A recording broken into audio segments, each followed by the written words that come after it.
燃え上がれガンダム。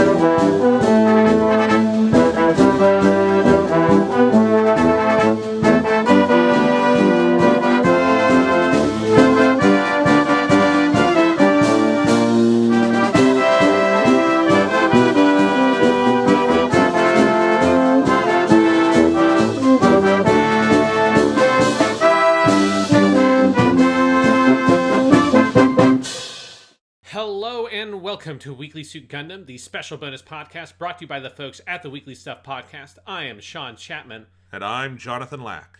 And we are here once again to continue our dive through the wild and wonderful world of Mobile Suit Gundam this week on the show, continuing our exploration of Mobile Suit Gundam, the origin, the OVA series adaptation of the manga of the same name. We are here to talk about Episode 5, Clash at Loum, which is one of the sort of the two-part extra finale they make of the original episode order was 4 episodes. People love the shit out of those 4 episodes because they're really good and like great because there's 2 more episodes we could make. And so 1 year later, in September 2017, they come back and adapt the Loum arc, the last 2 volumes of the flashback sequence in the manga. And this is the first half of that, Episode 5, Clash at Loum. I think this is the best Gundam the Origin episode, and I think it's one of the best Gundam things ever. This episode is such an embarrassment of riches. It contains all these scenes that I'd forgotten were in the same episode. It has the colony drop. That's a big thing. It's got the battle at Loum and this scene with Char at the beginning of the battle at Loum and this scene with Char at the end that I think you and I would both agree is like one of the best Char Aznable moments ever. Yeah, it's a defining moment for the character, which is a thing to say when you know the character's from a show in 1979 and this was made in September 2017. Yes. But it still is one of the defining moments of Char Aznable as far as I'm concerned. It's got this big scene with Dozils Reasoning that has never left my memory, where he has this monologue about Minerva and all the hundreds of millions of Minervas he's killed that blows me away every time. It has Sayla going full straw dogs on the Texas colony, which is a great sequence.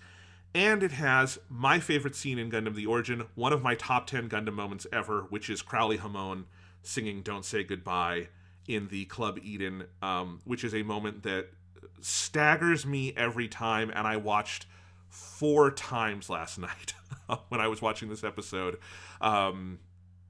This is a fucking all-timer episode. Yeah, this is a great episode of Gundam. And it's one where it's interesting, and it makes sense to me that the way that this production worked is like that these kind of were slightly separated and done on their own kind of like production block after the first 4 came out, because both episode 5 and episode 6 are longer. They're both 90 minutes long, although like 10 minutes of that is a super mega recap at the beginning. But they're still beefier episodes that are adapting full volumes. Like this is a very like close, faithful adaptation of that entire volume of the manga, which the only other time we've had that is episode 1, and there's a lot more going on in this material than was going on in episode 1, because this, as you say, this has like Operation British and the colony drop. This has a whole settlement fight of Old West style on Texas colony with Sayla. This has like all the stuff with Char, and it includes like an extended version of that Ramba scene with Crowley's song, which doesn't exist in the manga. But there's something about this that feels like it's we've kind of gotten rid of most of our problem of like we've got a bunch of like the kind of the subplots fiddling around in the earlier episodes, and this kind of gets to mostly be this just like very luxurious adaptation of these 2 volumes for episode 5 and episode 6. And yeah, it's just you're just, as a Gundam fan, it's just a complete feast. It's just incredibly fun, super engaging, and it is this great realization of what is one of the most interesting periods in the fiction of the 1 Year War and of Mobile Suit Gundam, that we've only ever seen glimpses of in some other adaptations, like the first episode of MS Igloo does its own version of the Battle of Loum, which is quite good for like the confines of what MS Igloo could do. But this just gets to go to such detail about all of this stuff that's so rich and so interesting. It's a really stunning thing, because I think if this episode had just one of the things I listed earlier, it might be like a Gundam Pantheon level thing, and it has like 5 or 6 of these just like Pantheon moments in them, and not just as discrete moments. I think the overall thrust of this episode is so powerful in building this sense of this world falling the fuck apart around you, and then at the end, this man in the middle of it who is living his best fucking life, and is using this moment to basically ascend. And it is powerful and disturbing and thrilling and so many other things. This is about as good as it gets. Oh my god.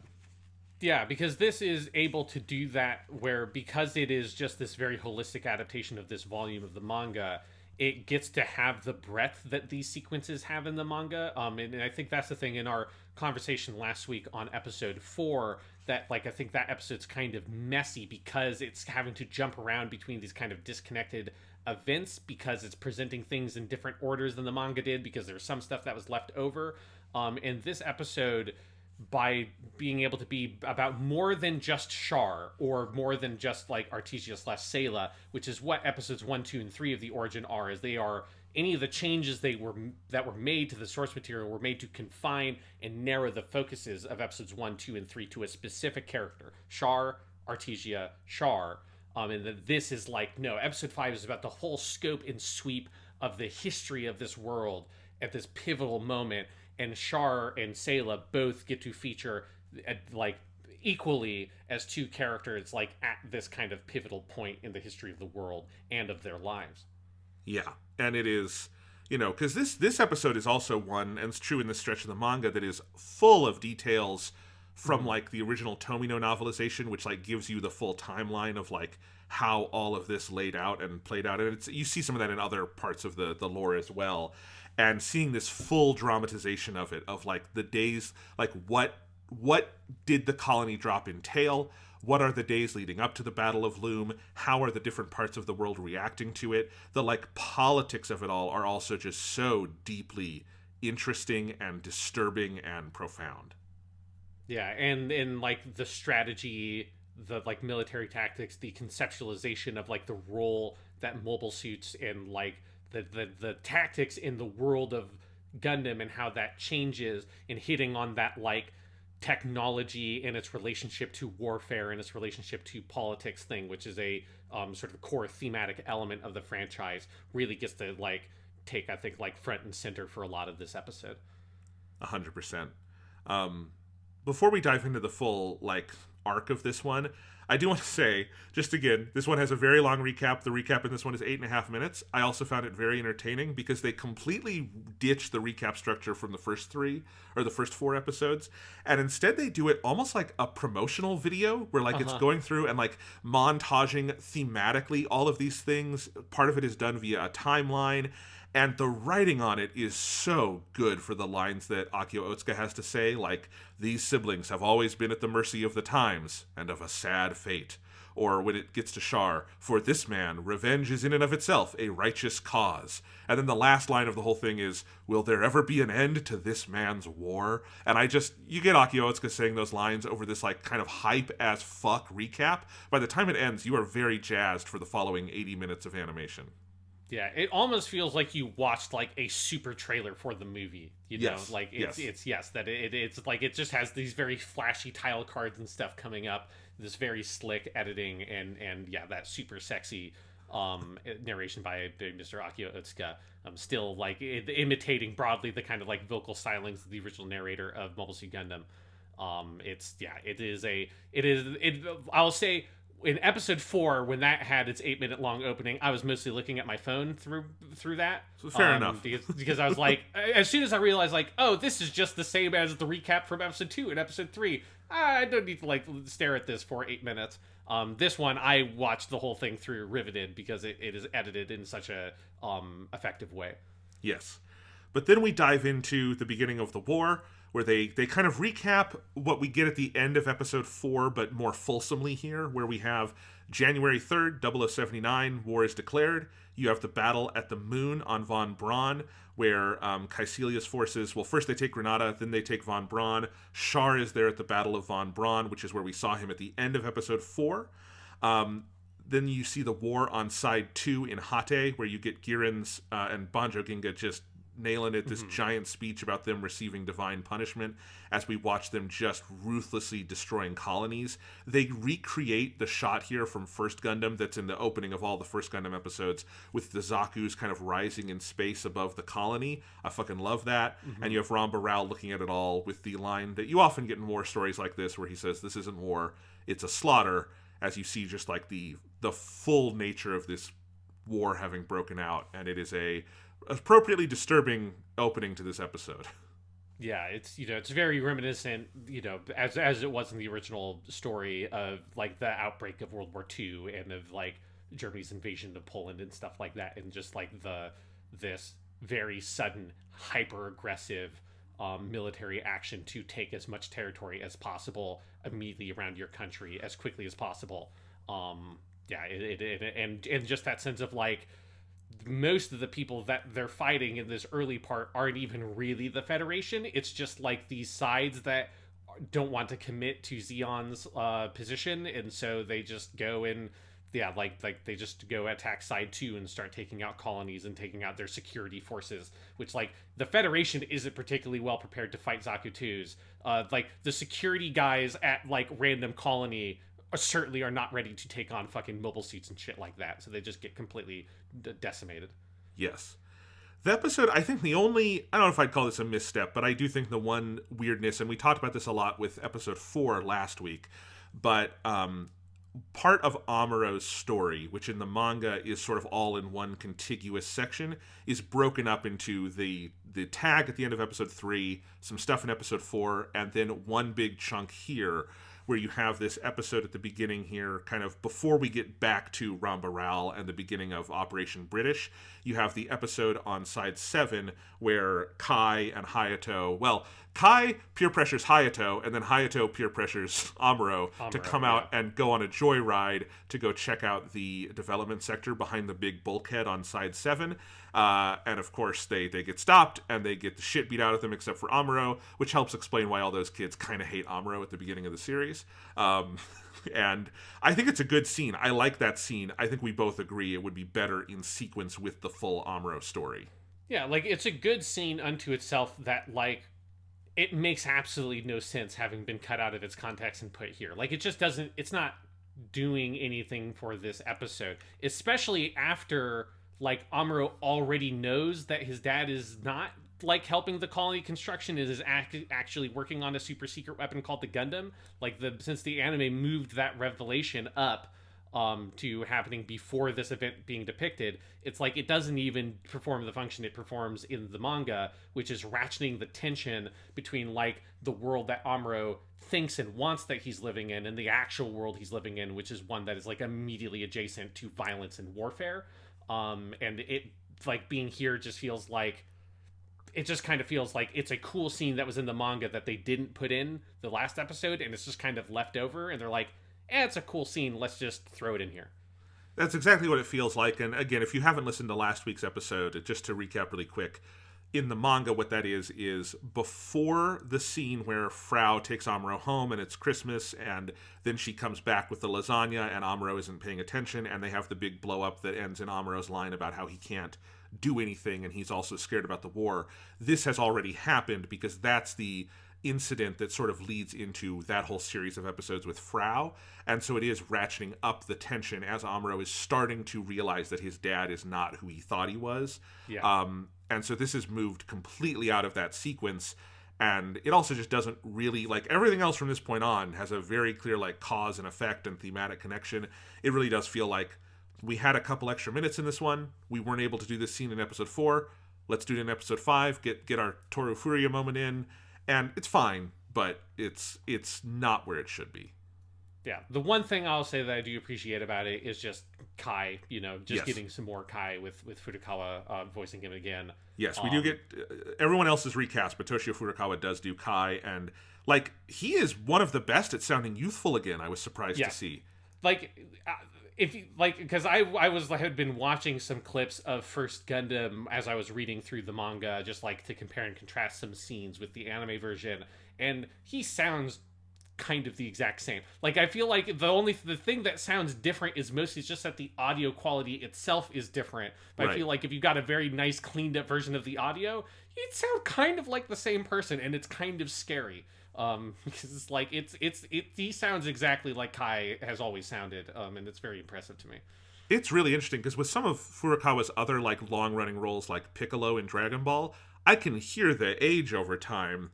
But and I think it's because it's not that many lines, and Kai kind of has an exaggerated speaking style. Yeah, he's got a kind of cartoonish voice anyway, so I think that helps. But he's able to get back into it very seamlessly, to the point where I almost wondered, before I looked it up, I'm like, is this just a recast of someone doing a really good impression? Like, no, it's Toshio Furukawa. Of course, he's fucking great at this. Yeah. And I do love the conceptualization of Kai as this like juvenile delinquent who's been held back a couple of years, which is why he's older than everyone else, but he's still basically a man-child, and him having it visualizes him almost as like a greaser. He doesn't have the hair, but he's got like a leather jacket, and so he's got like a greaser style on, and he's the guy who's driving the car because he's the one that's old enough to drive, even though he's the same grade level as they are. He's in the same class as Amuro, but he's like 2 years older than Amuro is, and it's like, I think that is a very funny and a very good idea of like what is Kai's backstory, because the original show never gives you that much sort of insight other than that, like, he's this kind of Weasley guy who lives on the colony who's about the same age but a little bit older than Hayato and Amuro. So I like that like additional detail. It doesn't help anything in this episode or anything like that. It is very fan servicey to just sort of like plop it here. But I like Kai a lot, and I think that this is a very fun idea of what Kai is like. Well, and now that you've read the whole manga, you know, like I do, I think Yoshikazu Yasuhiko does a phenomenal job with Kai and Hayato in the manga, fleshing out their parts, and I think this very much is of a piece with all of that work done. Yeah. So anyway, that's fun scene, but then we get a not fun scene, which is the extended colony drop, and I think that's kind of the first big episode we want to talk about here, because it starts with Dozils Zabi calling Ramba Ral in and outlining what this is going to be. That they're going to murder all the citizens, they're going to attach engines, they're going to drop it out of its Lagrange point and have it fall into Earth orbit, where it will hit Jaburo, which is under so much rock that they otherwise couldn't destroy it. And Dozil is kind of excited about this, and Ramba finally has had fucking enough and says, a military man like you should never suggest such a thing. This is the work of the devil. And insists that Zeon Zoom Daikun would never have ordered anything like this, and leaves, setting up Operation British. Yeah, this is a really great scene. I just think the writing in it is very sharp. I particularly like, so you have Dozil like beginning to explain what the operation is, and then it does like the sort of like classic kind of cut of where like it skips what the actual explanation is and then cuts directly to Ramba Ral's like energetic reaction to it, which is him shouting out, "You want to kill all the colonists and drop the colony on Earth." And then Dozil's like, "Hey, whoa, don't use that word. Basically, like, don't say kill. Like, that almost makes it sound like we're doing something bad." And that's where you get what like Dozil, who is plays a much like sort of more notable and dramatic role in this episode. Sort of a lot of that character's kind of dilemma and who he is, where he's so.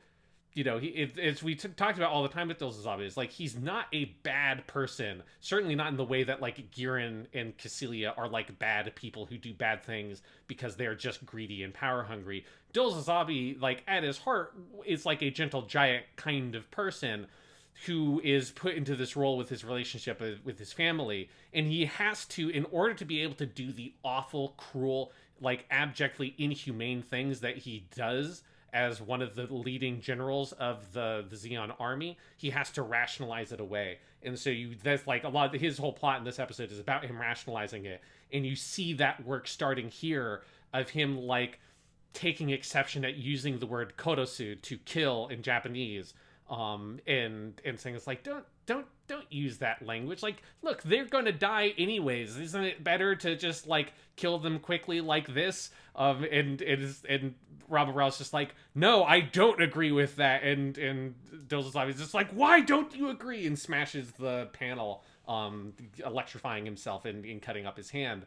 But that like sense of like Dozils is at this crossroads where he knows in his heart of hearts that what is going on is completely, utterly fucked the fuck up, and he has to grasp at a bunch of different weird excuses to be able to follow the orders that he's been given. Yes, it's a really incredible scene, because he's reasoning not just that, hey, they're going to die anyway, but this is how we end the war, right? He's seeing it as like, they're going to die, and it's in service of ending this conflict, and like, you can tell, and I think this is very true to his characterization in the first Gundam, where we're seeing him near the end, where he's increasingly frustrated with Giran and Kycilia. He's been told the lie that they're going to end this war a lot of times by the time the battle at Solomon happens, and I think he's given up ever hoping for that to happen. But here at the other end of the war, the beginning of it, he's still believing his siblings that, like, we can make this quick, right? And he's very wrong about that, and Ramba Rao is right. But Dozil is also correct in saying, hey, Ramba, you're a fucking hypocrite. Look at what you've just done. And I think there's that line where Ramba says, like, I know I've done terrible things, but I'm not doing this. And he's like, I'm going to go live in my misery, basically, you know? Yeah.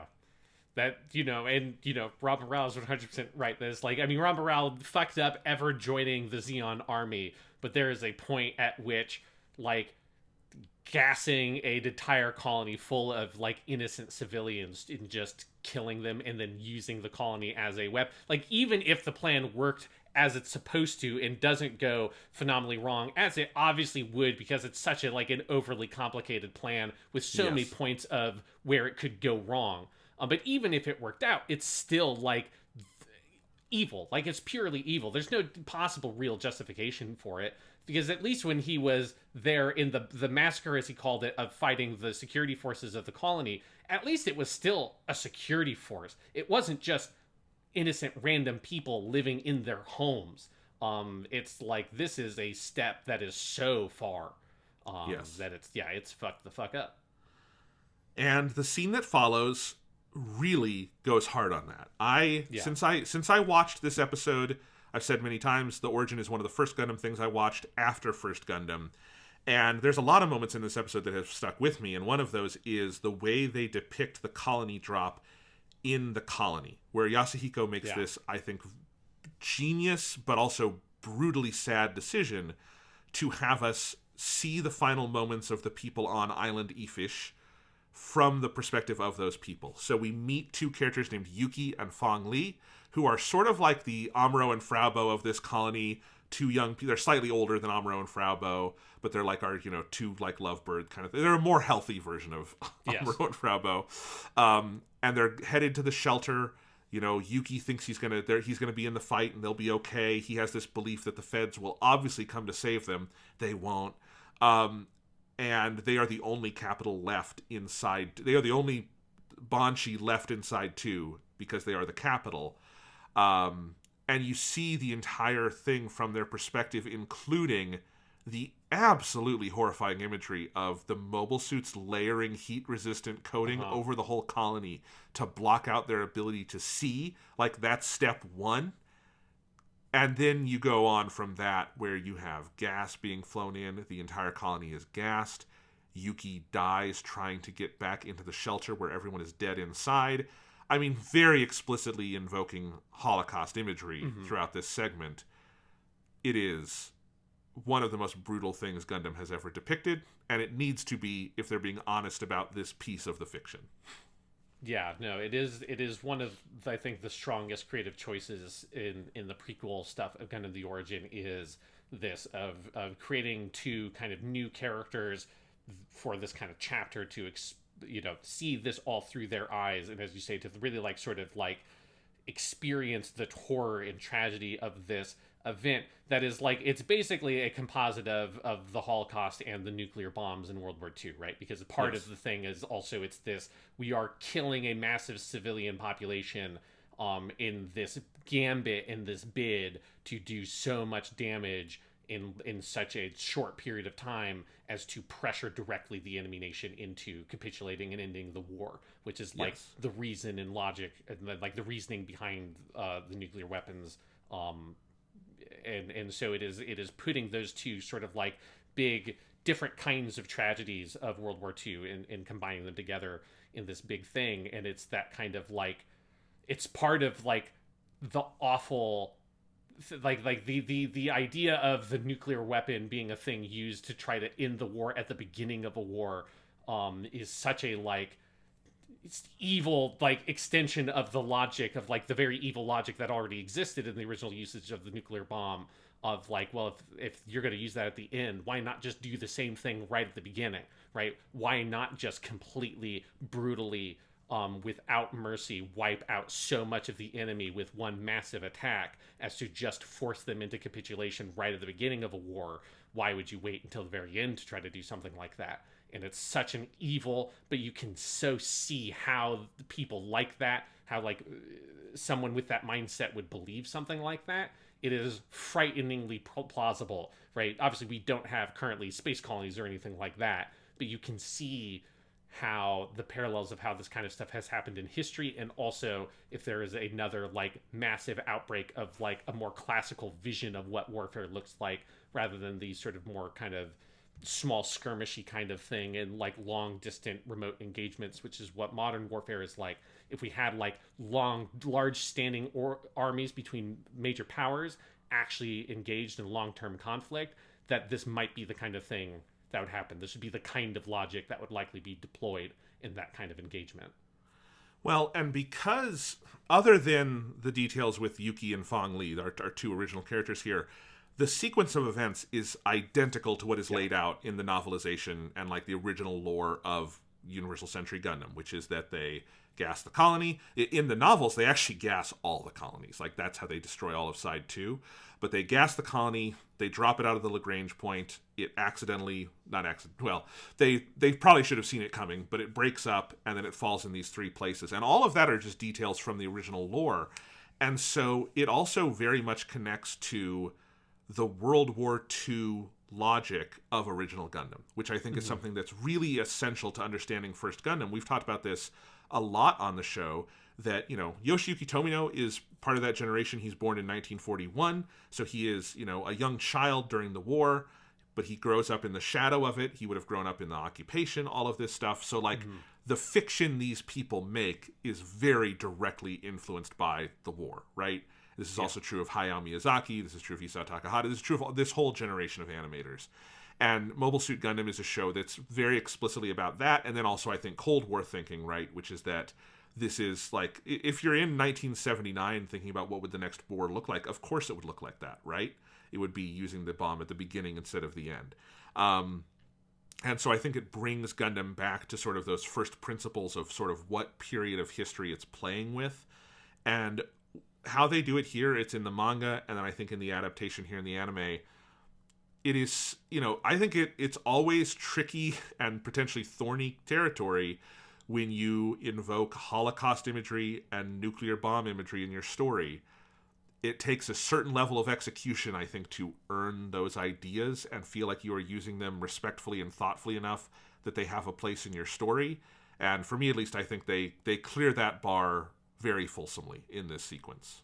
Yeah, I mean, it fits the like general historical presentation style that these flashbacks have. You know, that Yoshikazu Yasuhiko is leveraging his experience of drawing and creating actual like historical manga and using some of those techniques here. And then also, yeah, like while they are not around for very long, our two characters here in the colony are like they stand out. They're very memorable with like their brief appearance. Like, I've always remembered all of these scenes very vividly, even though, you know, I had only before this seen Gundam the Origin once. So like the last time I watched this was in September 2017, so like over 4 years ago.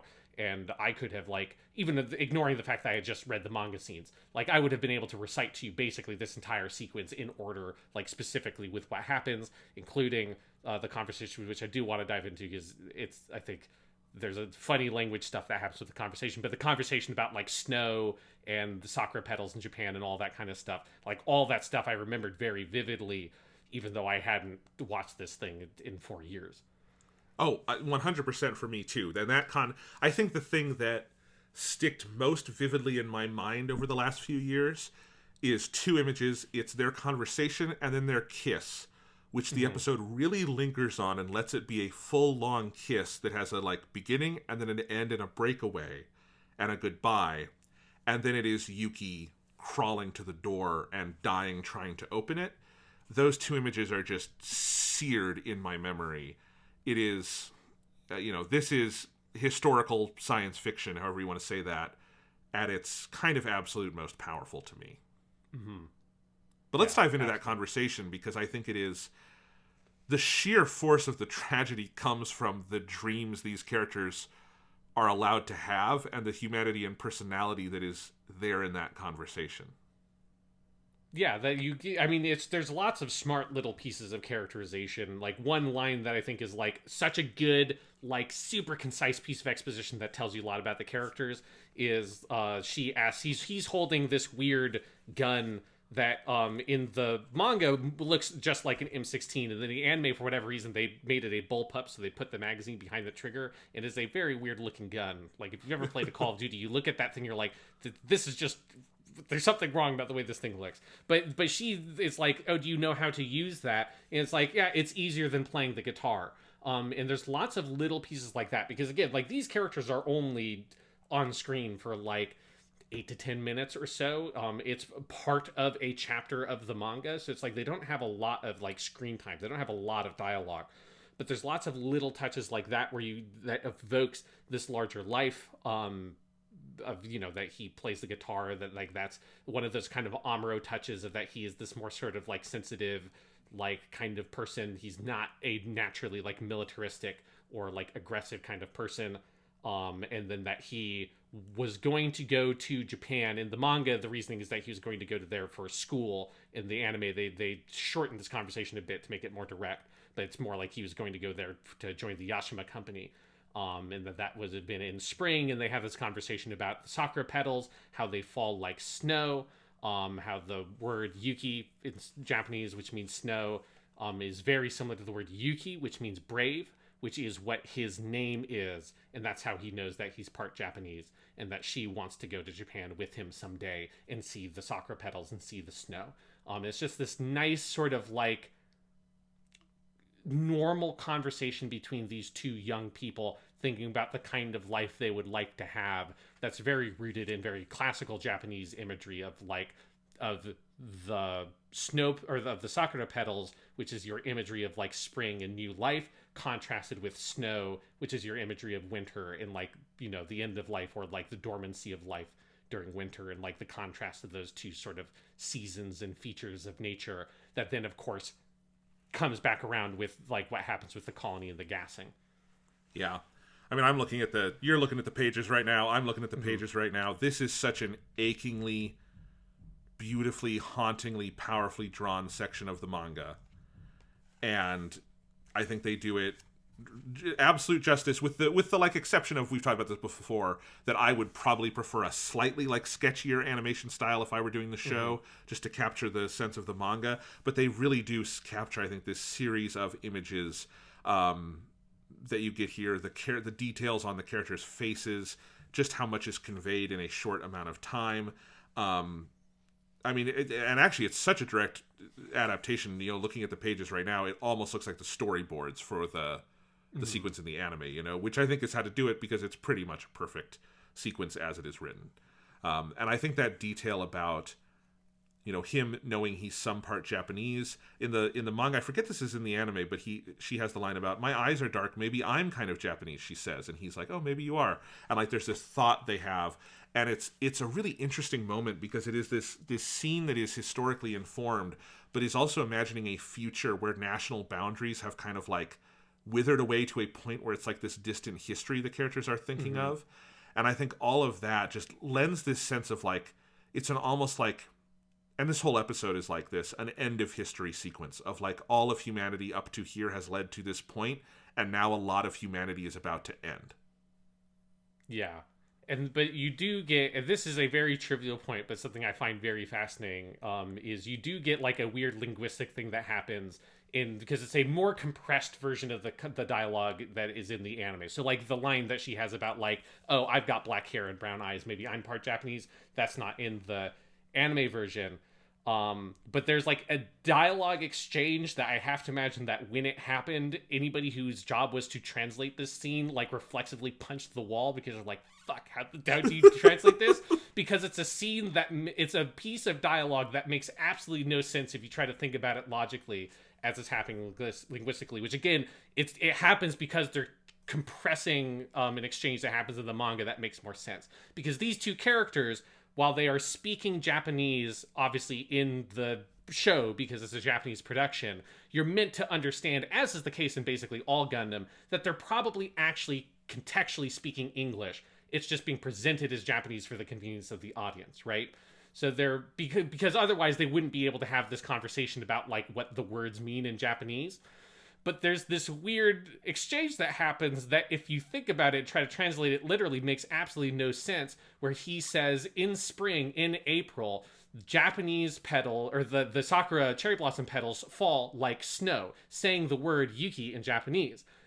The girl then says yuki with a question mark. And then later in the conversation, she says, or he then says something about like, oh, my name is Japanese. It's Yuki. Like, that's where it comes from. And she goes, Yuki, Yuki. He says, no, Yuki means snow. Yuki means brave. But that exchange can't possibly happen unless he had used the Japanese word Yuki to say snow in the original conversation. So what he said was, we are meant to believe that he said in English, the sentence, in April in Japan, sakura cherry blossom petals fall like Yuki. She goes, Yuki? He says, yeah, and my name is Yuki. It's a Japanese name too. And she goes, Yuki, Yuki. He says, no, Yuki is snow. Yuki is brave. And it is like an objectively insane exchange to have that makes absolutely no sense unless you assume that Yuki is a massive fucking weeaboo-ass nerd who just likes to put random Japanese words in for normal English words in a sentence. And that is my, like, logical explanation for what is actually happening in that conversation, in that scene in the anime. And he's such a weeaboo nerd about it that Fong Li is not taken aback by him randomly doing this in this moment of tension. Yes. I think that is the right way to do that. That makes that scene even sadder. I like weeaboo nerd Yuki. Yeah, it's one where like the subtitles and the dub, because I watched them for dub version of the scenes just because I was curious, they both have to kind of jump through some hoops to have characters like rapidly explain what the words mean, or like just say, oh, it falls like Yuki, period, snow, period, which I think is what the subtitles do, which is just like, no human being would ever talk like this, but it is an insane conversation because of how it's mixing up the languages. Thinking about that, I do want to point out that I found it very interesting that Yuki is voiced by Ono Kensho, who is Hathaway in Hathaway's Flash. So that was like a fun little, there's like quite a while before he gets his actual really big role in Gundam. He had this one smaller but like notable role, right? Like they very intentionally cast him, and then Seto Asami, who's also a pretty big voice actress. She's Kujo Sada in Genshin Impact, as well as like a bunch of other stuff. She's the Fong Li, she's the girl. So they even though they're pretty small roles, they cast two pretty significant voice actors to voice them, because I think they pretty clearly identified this, like, we need to make sure these characters make a very strong impression very quickly. So like, let's get some people who would otherwise be leads in their own show to voice these two pretty small side characters. I mean, Ono Kensho he's the god of Uno.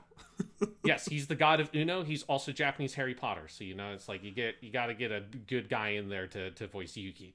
I did not know he was Japanese Harry Potter. That's amazing. Yep. That's a fun fact. All right, but you have everyone die inside the colony. Obviously, this Holocaust imagery of death being mechanized, industrialized, and then they go through the full historical sequence, which has basically been unchanged since First Gundam, which is that they drop the colony on they move it out of orbit on January 10th. It takes 5 days to get near Earth orbit. In that time, the TNM fleet tries to intercept to destroy the colony, but they can't, which is part of why the colony looks so fucked up once it gets to Earth, because it's been attacked a bunch. On January 15th, it gets to low Earth orbit. It splits in 3. And on January 16th, the 3 parts each enter the atmosphere, the front landing in Sydney, destroying Australia. They recreate the original image from the show pretty much verbatim. Another section lands in Canada, raining debris all over America, which is a detail that the manga plays with during their stretch through America. Yeah. And then a third in the Pacific, which causes tsunamis and earthquakes all over East Asia. So basically the whole globe is affected, and half of Earth's population dies. There's a line that is in the manga and in the anime where they talk about when deaths from starvation and disease were factored in. So it's like, this is probably something that would have taken decades to figure out, I would have to imagine, like the full accounting. Yes. But they really, really stress and make you feel like this thing that is kind of just one line in the opening narration of First Gundam. What a horrific, like this tragedy could and maybe even should be like the subject of its own fucking show within the canon, because it is such a horrific thing to imagine, and it is laid out so matter of fact here, it makes it even more disturbing. Yeah, it's definitely, I think that line about it being, it took a long time to total the death, and tally the counts of death, and there's lots of disagreement about what that total is. But in general, when you factor in disease and starvation resulted from the impacts, it's about half of the population of Earth was killed. And I think like the way that it's phrased, it's such a like, it sounds like a phrase that would be in a documentary, that would be at like the end of the trailer of that documentary or something about these events. It does lend it that like sort of historical weight. And yeah, like both the original time I watched this episode, when I read these sequences in the manga, and this time watching this episode, I get like sick to my stomach when it hits that point, because it's like, it does, I think, hit home the magnitude and the scale of the tragedy and the devastation that these things cause. And how, like, the most shameful thing in the world is that Degwin Zabi didn't just immediately put a bullet in Giran's head as soon as the news came in that this fucking happened. Like, the fact that Giran Zabi is not immediately tried and executed by his own people for, like, the outrage of the tragedy of what has happened is, like, the greatest shame for, like, that Zeon could possibly bear. Yep. And I mean, this is the next scene is when they are continuing talking about this, and Degwin is utterly disgusted. He hates fucking Giran, but he is such a fucking coward, because you're right. Yeah. He should get a gun, and the first bullet goes in Giran's head, the second bullet goes in Kaecilia's head, and then the third goes in his mouth. Like, that's how that scene should go. And like, Dozil and Garma, you pick up the pieces, basically, right? Mm-hmm. Like, that's how that should fucking end. And it is, I agree, Sean, like, in my handwritten notes from this episode, I was writing these details down, and I wrote that last line about, like, half population disease, and I just wrote in big capital letters, Jesus. Like, because I didn't know how else, like, it's just, like, that was what I was feeling, even though, again, I've seen it before. I've read it before. This is outlined in the novel. This is outlined in the movie, I think, too. Like, this is all there, and yet you see it, no matter how many times you see it, it just makes you sick to your stomach to imagine a tragedy like this. And I think what has always been so powerful about this part of the lore of the Universal Century is how terrifyingly possible it feels.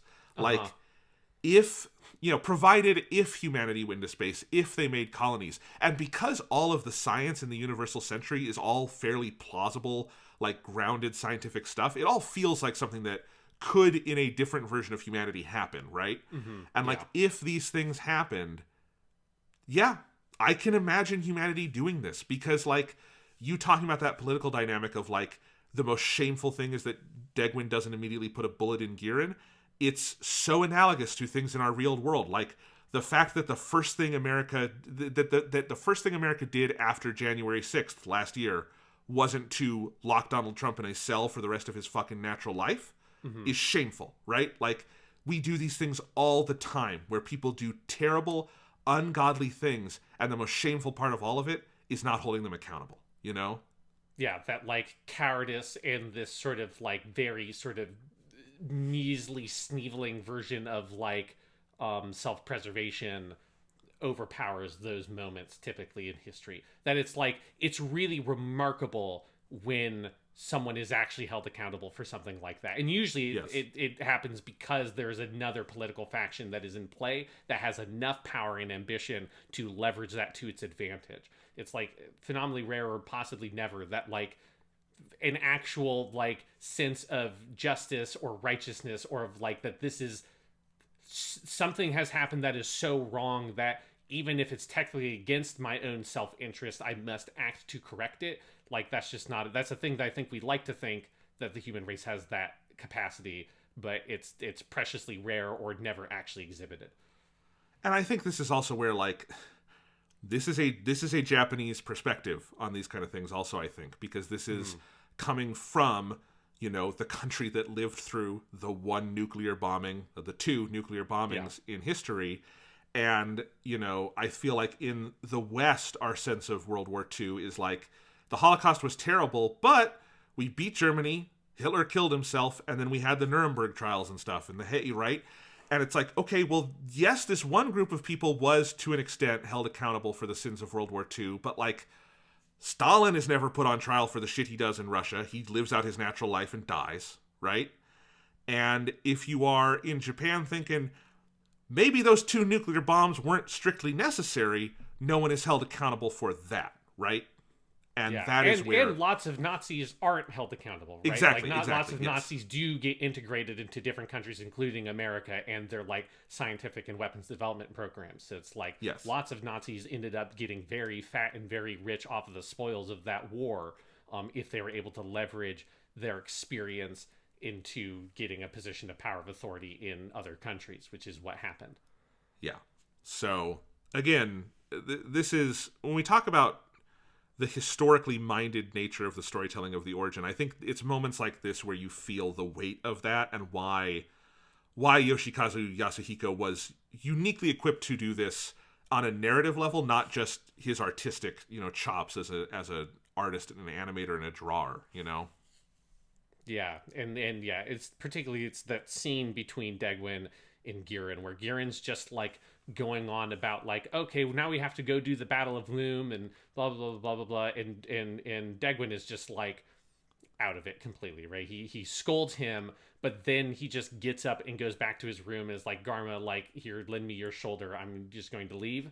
And Girin basically just says, oh, father must be getting old, and nothing actually comes of it, right? He gets like a brief talking to from daddy, and then daddy leaves, and that's it. He checks out.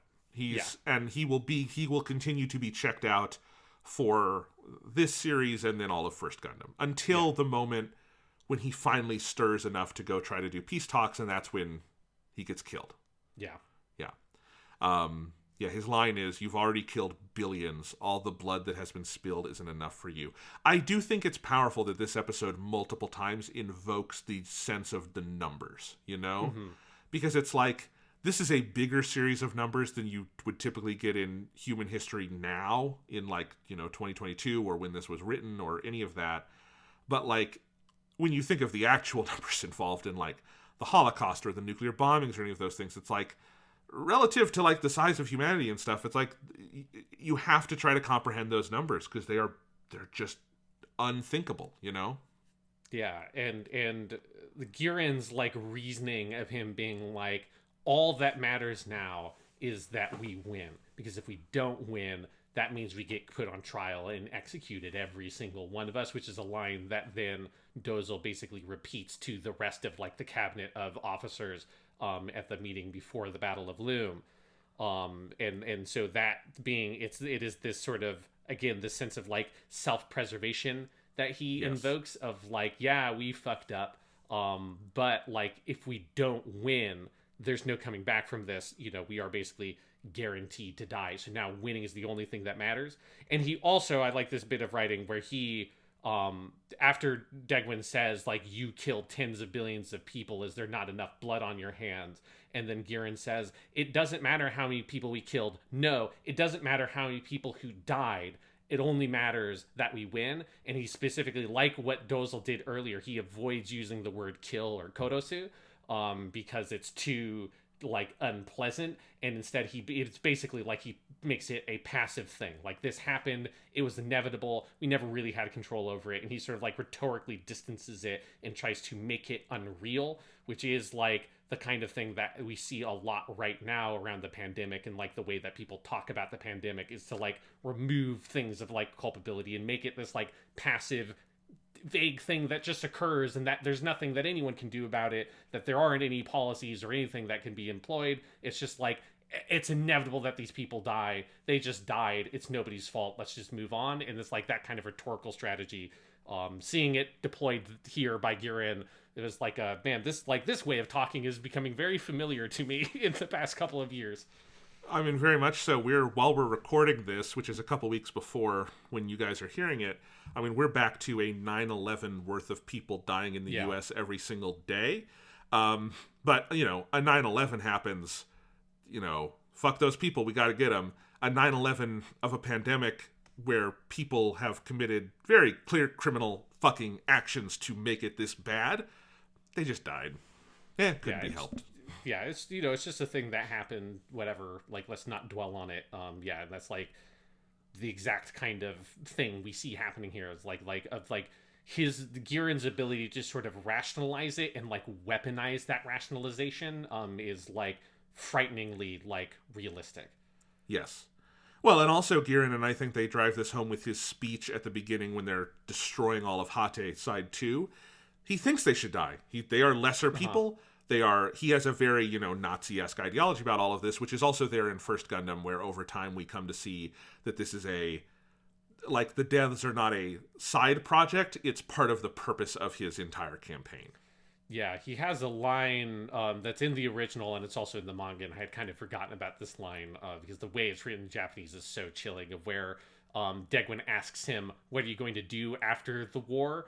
And Girin says, well, you know, he uses the phrase sekkaku, like, well, you know, finally, like, the human population has reduced, so we might as well take this opportunity to, like, boost up the master race, is basically what he says. And there's, like, this casualness with which he says it's like basically the same thing that Scrooge says at the beginning of fucking Christmas Carol about, like, the surplus human population and that kind of shit. It's like, yeah, it's like this, the mass number of deaths is a thing that Girin actively desires because it furthers his rhetoric and his like ability to solidify his power base. And potentially, like, I think it's like up in the air about whether or not you think he like truly ideologically believes all that stuff, or if it's like it's more a cynical thing and he's just using that ideology to just sort of like maintain his power. But either way, like, he is using that kind of language and using the fact that all this tragedy and devastation has happened and like has desensitized people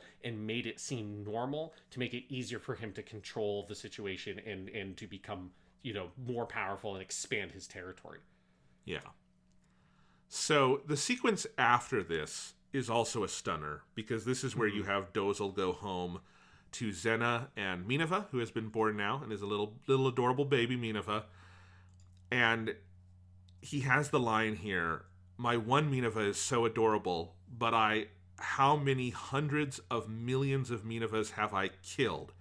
And I think the performance here in Japanese is stunning, where after that he has these guttural cries and wails as he is suddenly like feeling the weight of his sin, and it's like his body is trying to tear itself apart at thinking about what he has done.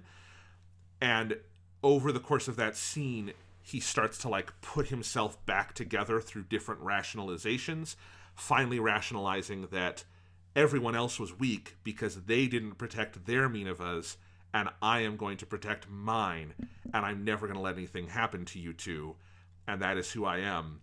And I think it's one of the most powerful scenes in this whole thing. It is incredibly well written, and I think the way it leverages Dozil, who in the early episodes of The Origin is kind of a comic relief character, becomes like the person through whom you see like the moral weight of sin rain down upon him, and then how he figures out how to go on living having felt that is a stunning thing to watch unfold.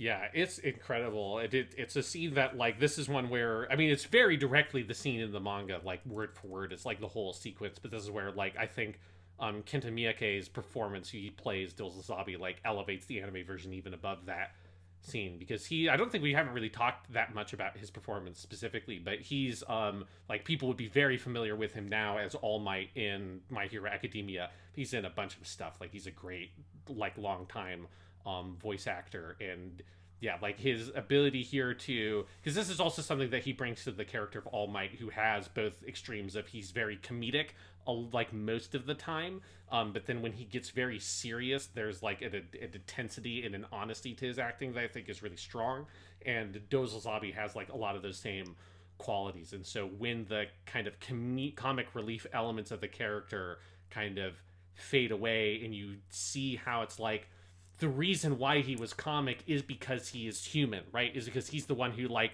feels what I think the same kinds of things that we as people feel, in a way that Giran and Cassilia are so corrupted that they're completely outside of that. Like Dozils is the only person who sheds a tear over what has happened here. He sheds a lot of them, right? He's completely devastated. But, like, I think it's the thing about these kinds of events is that I don't think it's possible for humans to actually, if you feel the responsibility and you believe that it is your fault that a tragedy of that kind of scale, or even something that's more like reasonable, like thousands of people's deaths, like this is like billions of people, which is an insane scale that can't exist right now in our current world. But if you actually felt the weight of your responsibility on an event like that, it would destroy you. Like, you wouldn't be able to function as a person. Like, you would have to either basically become like a fucking hollowed out zombie person, or kill yourself. Like, there's just no way for your, like, psyche to survive that kind of stress. And so seeing him do this thing of a much more dramatic version of, like, the thing that Giran very slyly does, of adjusting the perspective, of, like, changing the phrasing, doing the kind of thing that we saw Char do in episode 1, of just, like, labeling them as, oh, they're just the enemy, they're just weak, it's actually their fault for what happened because they couldn't stop me from doing this bad thing, and creating this sort of alternate reality that he now gets to occupy, that allows him to justify the things he did, because if he didn't, like, he would not be able to survive. No. And again, I also want to shout out Kenta Miyake. It might be the best of the recastings in all of Gundam the Origin. Yeah. Because also the lineage there is huge. I mean, Dozil in the show was voiced by Daisuke Gori, and in the movies he was voiced by Tesho Genda. So, like, you have two absolute legendary pillars of the voice acting industry who created this character. And I think Miyake does a phenomenal job sweeping in and doing, frankly, an even more fleshed out, rich version of the character than either of them got to voice in the original run. Mm-hmm. And it's a pretty stunning performance. I think, especially at this point where you see all those shadings of the character come to bear on this moment of, absolute horror and personal emotional devastation. Yeah. Because this is, like, the point where you see, like, he has now become the Dozils Zabi we know in this moment, right? This is the guy who fucking stands on top of the big Zam with a gun and shoots at the Gundam and creates, like, a psychic projection of a demon behind him in a new type sense for Amuro. Like, that is what he has become here, is this, like, the sort of Japanese or Buddhist concept of the Ashura, of, like, the, like, demon of, like, rage and vengeance. Of, like, but he specifically has a line here where he says to Zena, "Do I have the face of an ogre or a devil?" Yeah. And he does, just it's inside him, Yes, that like, he used to just only be, like, ugly or, like, unpleasant on the outside, particularly, like, with, like, after all the scars and stuff. But that, like, hid the gentle heart of a giant, and then now he has become that thing, right? He has, he's still, even after that, he is still better than Giran and Cassilia, but only so much. Only so much.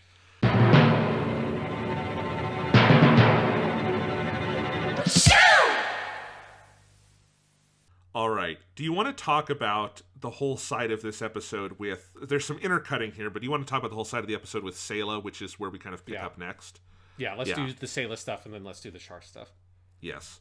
So Sayla, we meet her in this episode in the capital of Loum, which they go through all the logic of like what leads to the Battle of Loum here, and I love all of that, which is that Loum is side 5, and it is the side that after the colony drop is most ardently anti-Zeon, and so Zeon targets it as like its next big target. We pick up in this capital of Miranda, where you have Zeon supporters protesting, and then you have like the Loum natives fighting back. There's a whole riot that starts, and Sayla is working as a doctor in the hospital there, where she is visited by Lieutenant Tachi, who is Crowley Hamon's former man, who seems to now be working with the Caecilia secret agency.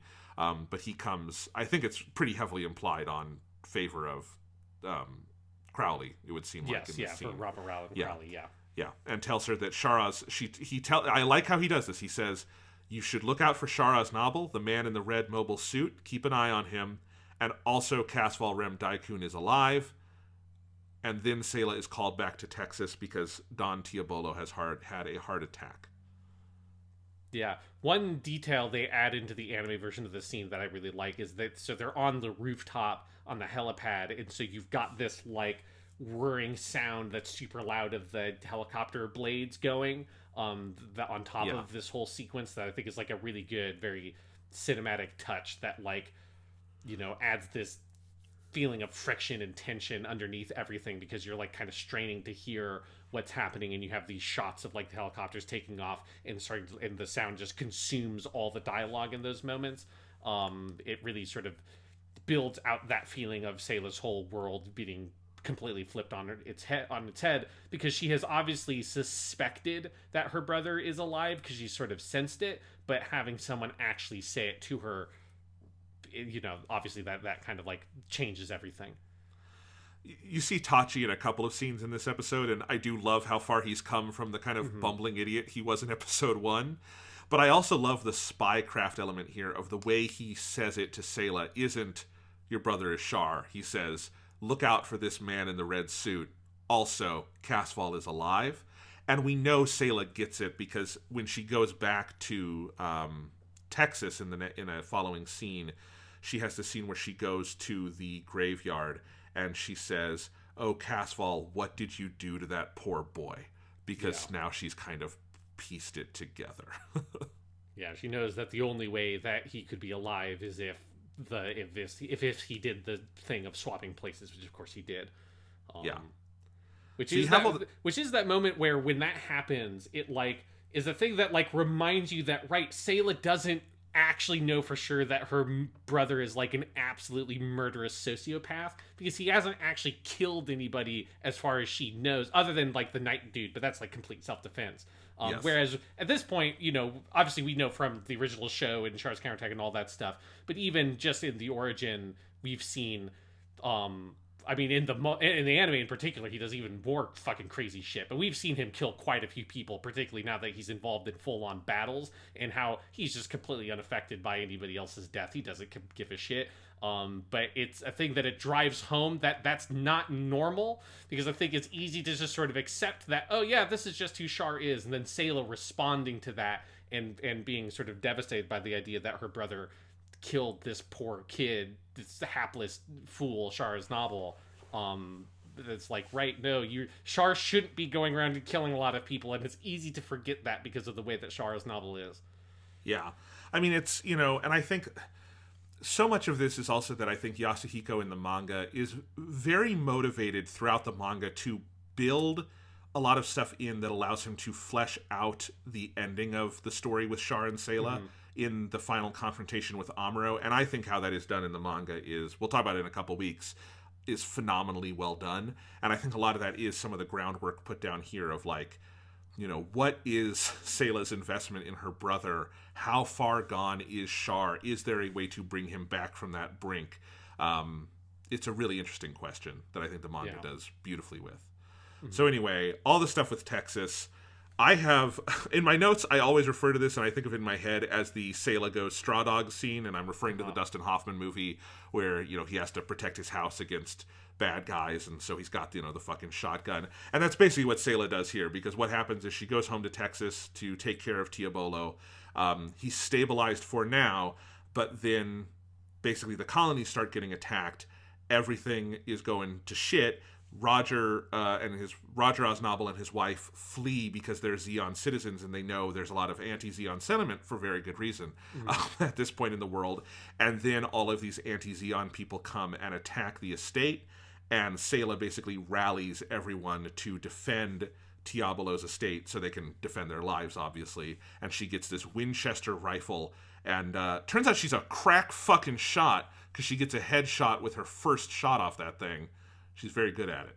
Yeah, this sequence is one of the coolest things in all of Gundam. Like, it's totally unreal. It's like, it's very ridiculous if you think about it too much, because it is like, it is just a Wild West movie that happens in space. Yes. Because it's the settlement defense or like homestead defense trope in a Western movie that's in a bunch of Westerns, right? It's the thing that Doctor Who references at the end of season 10, where the Doctor does that, right? They're like holed up in that homestead and all that. And it's that, but it's Gundam, so they're not in Texas like I am. They're in the Texas colony in space. Yes. But it's actually designed to look slightly more like Wyoming, which is a bit north of Texas. And then she's using a Civil War era Winchester lever action rifle. And everybody else also has like a bunch of anachronistic weapons like revolvers and shit like that. Because they're all museum pieces or replicas. And they're gunning down basically these like Mad Max looking motherfuckers that show up that are like burning the town and shit, and driving trucks full of like barrels of gasoline into the big wooden cabin to try to set it on fire. Like, it's a kind of almost surreal sequence. It's like not as much so as the night thing, but in a similar vein of like you're kind of transported into this different genre all of a sudden. But here it's to make Sayla be the world's biggest fucking badass as she is rallying this whole group of people to protect this homestead and fight off the bunch of enemies from Mad Max. It's phenomenal. I love it. I think it is like unreal and silly to a certain degree, as you're saying, but I think very purposefully so. Mm-hmm.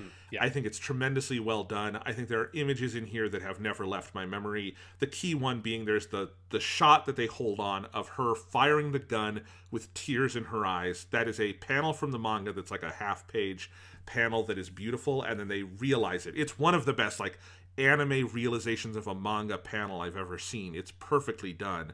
But I think what sells it for me so much, Sean, is that it is this like Wild West settlement defense, but it ends with them looking up to the stars and seeing another colony getting bombed, and then Char standing on top of the colony in what's essentially a recreation of Sayla's primal moment of being abandoned by Casval, as the man in the red suit flies away also, you know? And I think that's what all ties it together. And then for Sayla, this all ties into, I think, one of my favorite things in the Origin manga is she just gets a generally expanded role in the manga that I think is very rewarding if you have watched original Gundam, you love Sayla, but of course Sayla never gets to kind of come back into the story in the classic run of Universal Century Gundam.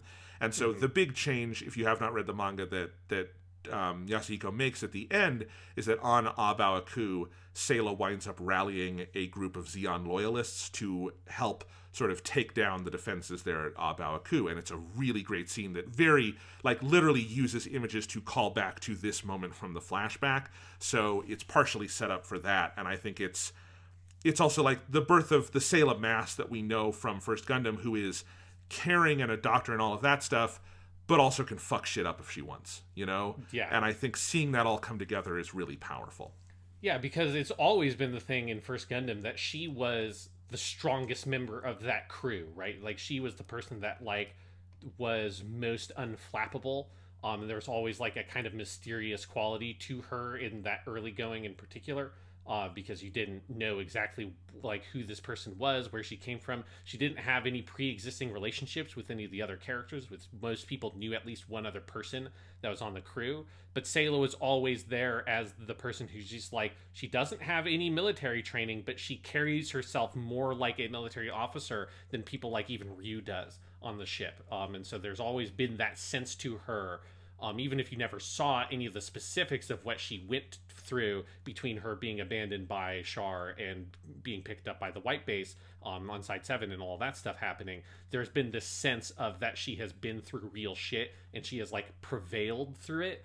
And that's the thing that I think is so interesting and fun about this segment, is getting to see that moment where she turns into the Sayla we know. That like that last piece fits into place. We've always had the compassion, we've had the like desire to help and do good, in her becoming a doctor and all of that. The last thing we needed was, this is the lady that in the, the manga doesn't depict this of it, but in the original anime, she fucking steals the goddamn Gundam at one point in like episode 10 or so, like somewhere around there. She steals the Gundam and goes out and fucks shit up, right? Like, this is the lady who, like, she had no military training, and she isn't even a boy genius like Amuro, and she was fucking able to do that shit. And so she's always had that badass streak to her, and it's cool to see the way she got it is by being the heroine of a cowboy movie.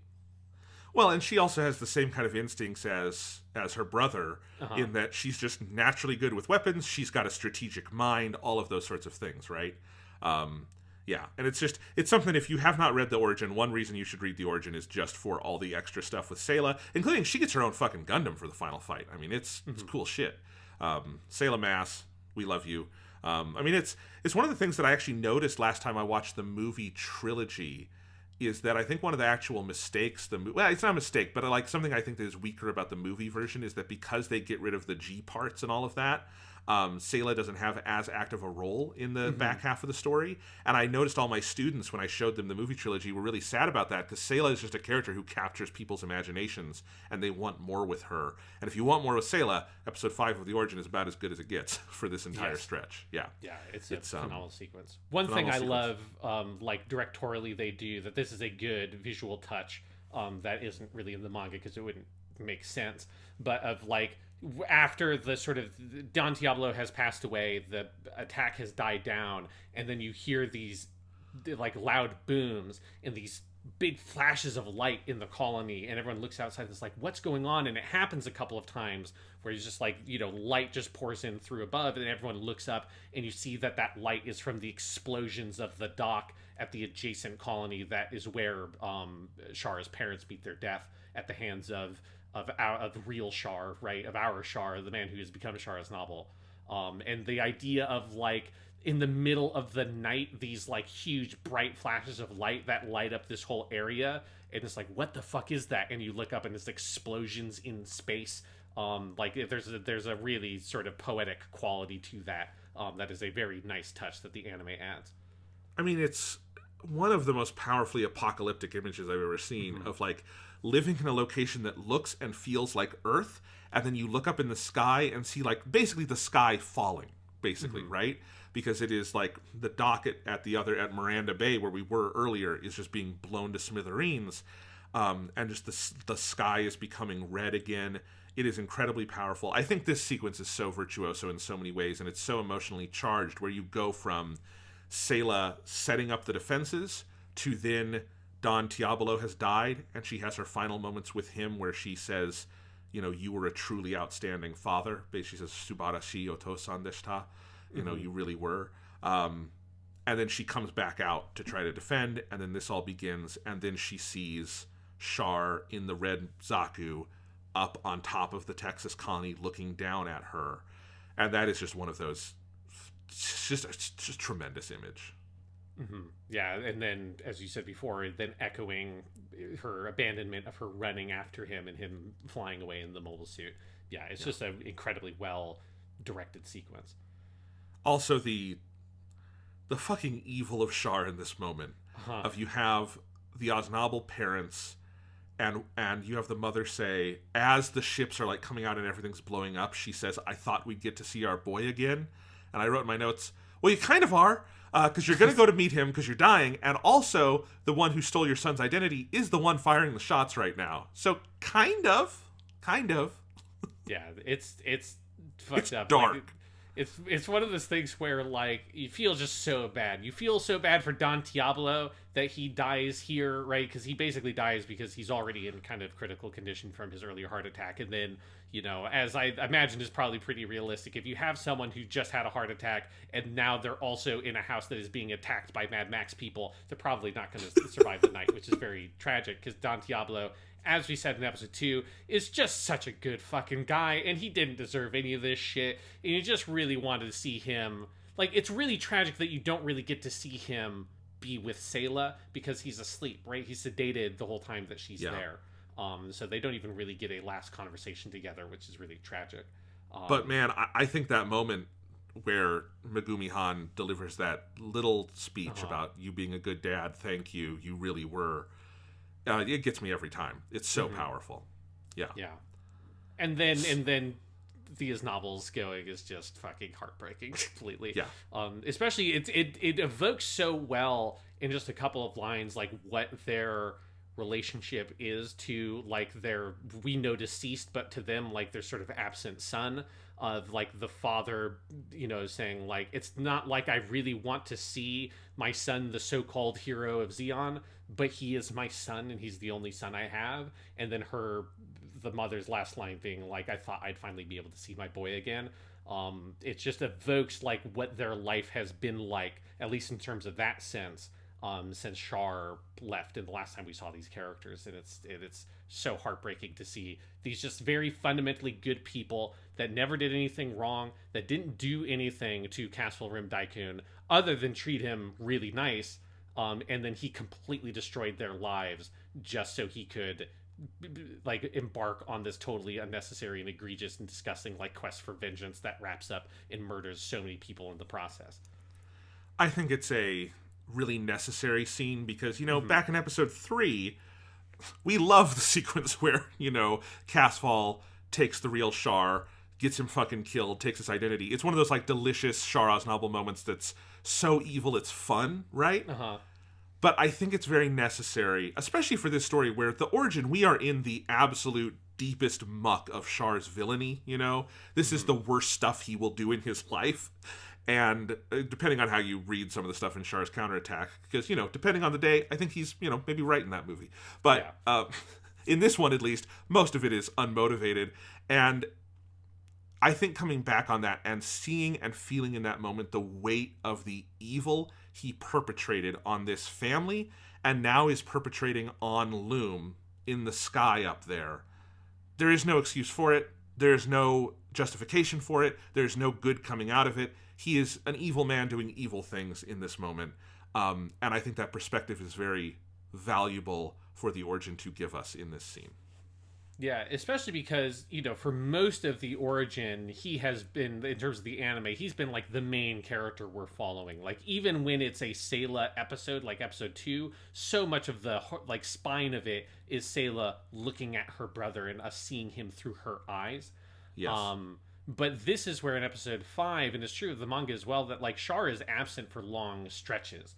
And even when he's there, you're not getting like a huge amount with him. Like, you're getting good stuff, but it's not as much as like episode 3 of him in the military academy, where you're with Char the whole step of the whole time. Like, so our perspective has broadened out and exploded to be this much bigger thing.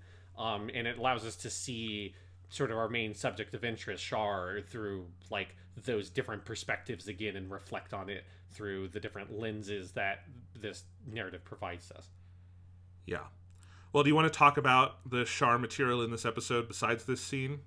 Yes, let's talk about the Red Comet himself. Let's talk about our dandy boy in his silly red suit, because this is where he becomes the Red Comet, right? This is the episode where he is full on the Char Aznable that we saw, you know, starting in episode 1 of Mobile Suit Gundam. He becomes that character, and you get to have a lot of good moments of him, of Shuji Keita being able to play Char in that mode in this episode. Well, the one that really hits me is, I think it's the first time you see Char in this hour after the stuff at Granada at the beginning, is the Black Tri-Stars are at Granada doing a tour of Zaku production, and Char flies over in his red Zaku, and they get so mad. They're like, that flashy horn, that obnoxious loud red, nobody but him. And then Char gets out in all his regalia. This is the first time we see him in the full like suit that he normally wears in 0079. And he's telling the mechanics, like, it's not fast enough. Remove all the limiters on the suit. I don't need any limiters. Get rid of all of it. This is, of course, that's going to make it the thing that's going to make him 3 times faster than anyone else. And then it's him verbally sparring with the Tri-Stars, and he is such a fucking dandy prick to them, and it's beautiful. His whole line about, like, if you want to climb the ranks too, you need to do something to earn it. It's so, and then you also get his full stated logic about why he doesn't wear a normal suit, which is basically a repeat of a line from First Gundam. But I always love Char's whole thing about not wearing normal suits, and of course that he's wrong, because the thing that's eventually going to save his fucking life is putting that normal suit on, you know, at the end of the series, right? Yes. Yeah. It's yeah, because that is the scene where the way he's written and the way he's performed, and then obviously also the way he looks is just like, this is Char, right? He has like fully put on and adopted that persona that he has throughout basically all of Mobile Suit Gundam, and it's just so much fun to see him just, you know, he's so calm, he's so confident, you know, even though he's outranked by the TriStar guys, right? Like, he's a rank or two lower than them. Like, I think he's like 3 ranks basically below Gaia, who's the leader of the TriStars.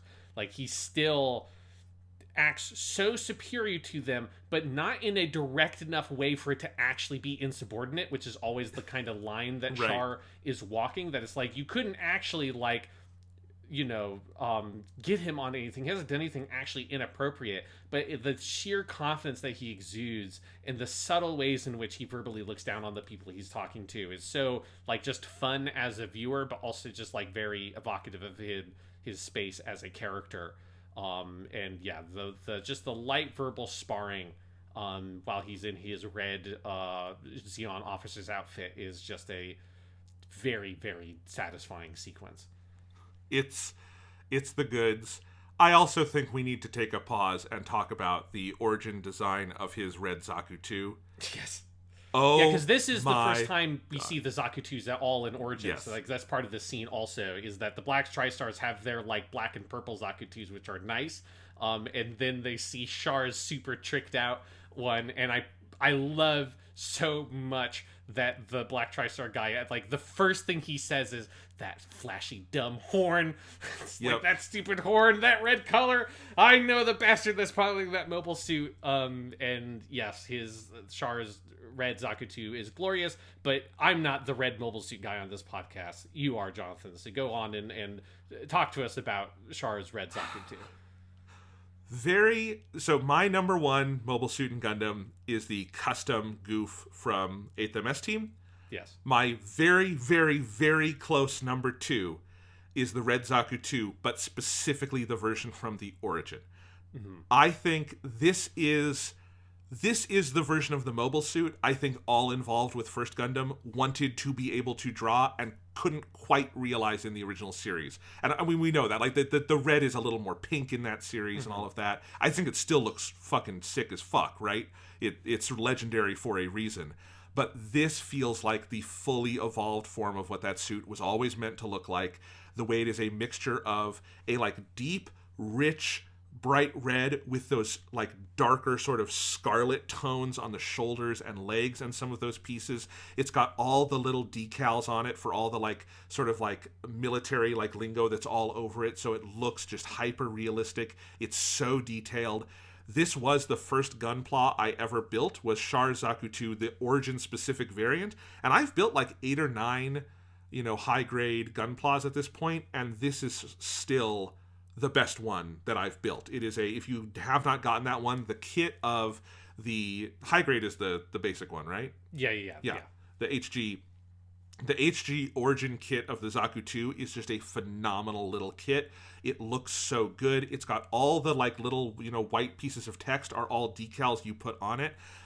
It's also one of the most rewarding ones to panel line, and it's actually pretty doable because it's got all those things like the, you know, spikes on his shoulders that have the lines you would fill in, and on his legs and all of this stuff. It is just, you know, the Zaku is an amazing fucking perfect design. You take it, you make it red. The kinds of, like, tones of red they're able to pull off in this one just look so good. I am in awe of it every time I'm looking at it, and it's still my favorite gunpla I have. This is mobile suit heaven looking at that thing. Yeah, and I'm 100% with you that because it's a similar thing to the 08th MS Team version of the goof, where Yes. like they just they're able to do more detail in the coloring than they could do in 1979, and so like the kind of slightly two-tone look of yes, like the deeper, richer red, and then the slightly brighter red on like the extremities.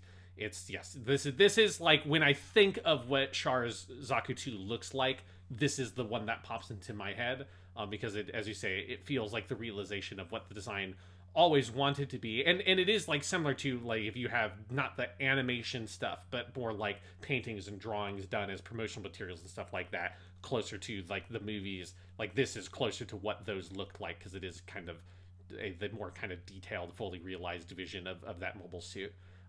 Yeah, so I'm not as like hardcore the red mobile suit guy as you are, but this is a fucking great, all-time classic, rendered in like this is the best version that this mobile suit has ever looked. And I will always love the fucking horn so much. It's just such an unnecessary detail, but it says so much. Again, it is why like Ortega or whichever one of the Black Tri-Stars, it's the first thing he points out, because it is the most Char thing about it, even more than the red, that there's just this stupid piece of metal sticking out the top of its head, and it looks cool, but it's just so unneeded and excessive. And that is Char Aznable, right? That is the put on, that is the costume, that in the mask that he wears. And that horn is a part of it. It is a part of it. So the next time Char actually is not in this episode that much. He's in scenes like this that are kind of other people's scenes. But then we get at the end, we get all the stuff building up to the Battle of Loum, and there's so much good stuff in there. Like, I really love the focus this episode gives to all of the, like, tactics that everyone's doing. Like, you see Girin's battle plan for how we're going to divide this. Like, they outline the fleet is like 4 times bigger than Zeon's fleet.